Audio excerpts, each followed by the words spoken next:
అనిల్ గారు doctor by profession, అక్కడి నుంచి ఆ ప్రొఫెషన్ వదులుకుని టువర్డ్స్ ఇంట్రెస్ట్ ఆఫ్ డైరెక్షన్ ఇటు వచ్చి దీంట్లో చేశారు. అండ్ అలాగే ఇట్స్ యాక్టర్ ఆల్సో. ఈవిడేమో డాక్టరు, యాక్టరు, ఈ సినిమాకి అసిస్టెంట్ డైరెక్టరు అండ్ స్టోరీలో one of the writer also.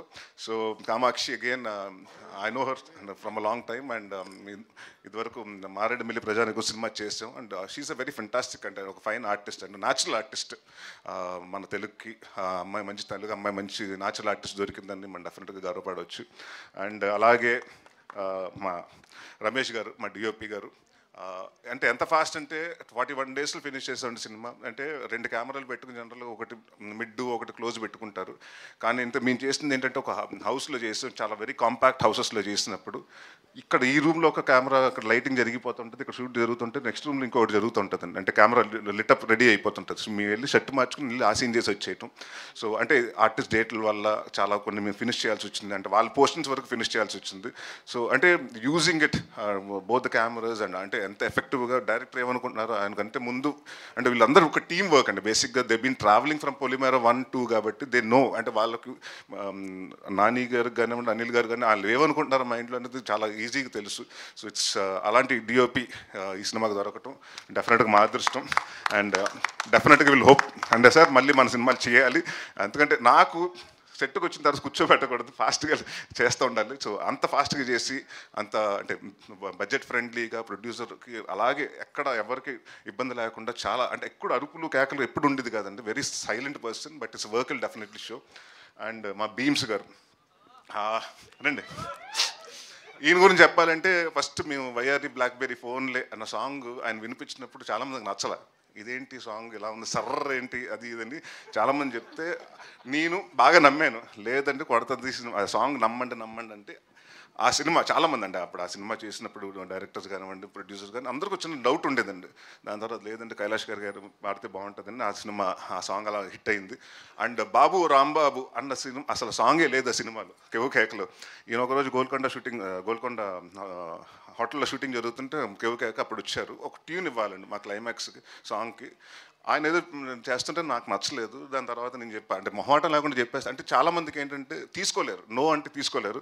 Bhishma గారికి అలాగ ఉండదు. బాగాలేదంటే అవునా బాగాలేదు ఇంకోటి చేసేద్దాం అంటారు. అక్కడప్పుడు కూర్చుని అంటే నేను ఫస్ట్ టైం నాకు బాగా గుర్తుండేది ఏంటంటే అక్కడ గోల్కొండ రూమ్లో కూర్చుంటే మేము భోజనం చేసిన తర్వాత ఒక కబోర్డ్ ఓపెన్ చేసి ఆ కబోర్డ్ నుంచి బాబు రామ్ బాబుని స్టార్ట్ చేశారు. సో అది ఇంత పెద్ద హిట్ అయ్యి ఇవాళ కూడా ఎక్కడికైనా వెళ్తే సంగీత్స్లో కానివ్వండి ఎక్కడన్నా బాగా వినిపించే సాంగ్.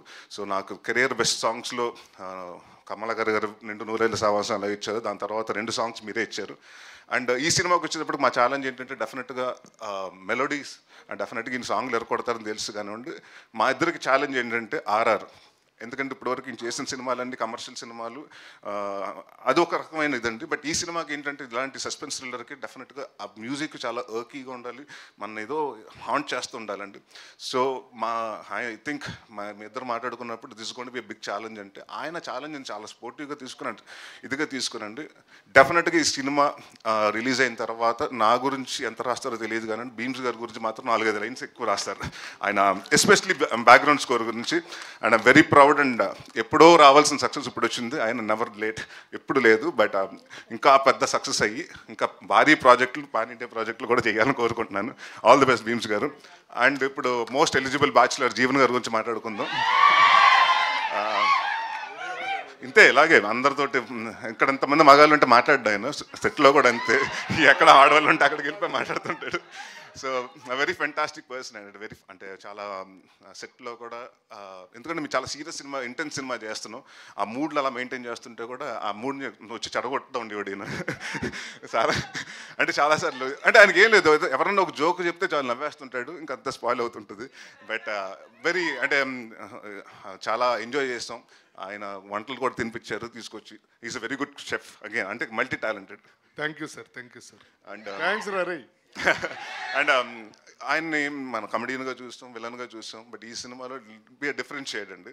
అండ్ ఈ సినిమాలు మీరు చూస్తున్నప్పుడు ఎవరు విలన్ అయి ఉంటారు, ఇంక్లూడింగ్ నేను అవ్వచ్చు, కామాక్షి అవ్వచ్చు, ఇంకొకరు అవ్వచ్చు, అందరు ఎవరు అవుతారో మీకు తెలియదు. So that suspense will definitely keep you thrill అని అనుకుంటున్నాను.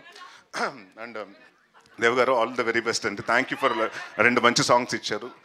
అంటే మీరు రాశారు, చాలా మంచి లిరిక్స్తో రాశారు. So thank you. I wish you a very bright future. ఈ సినిమా 21వ తారీఖున మీ ముందుకు వస్తుందండి. సో డెఫినెట్గా మాట్లాడదాం, దాని గురించి మాట్లాడదాం. అండ్ డెఫినెట్గా ఈ సినిమా 21st వస్తుంది. ఈ సినిమా చూసి మీరు డెఫినెట్గా ఒక 2-3 చోట్ల అయితే జర్క్ అవుతారు. అది అయితే నేను ఆశిస్తాను. సో 21st నవంబర్ థియేటర్కి వచ్చి 12A రైల్వే కాలేజ్ చూడండి, మమ్మల్ని బ్లెస్ చేయండి, మా పెళ్లి కొడుకుకి పెద్ద గిఫ్ట్ ఇవ్వండి. Thank you. Thank you Naresh garu. And yeah, me questions కూడా ఇప్పుడు Q&A ఉంది కాబట్టి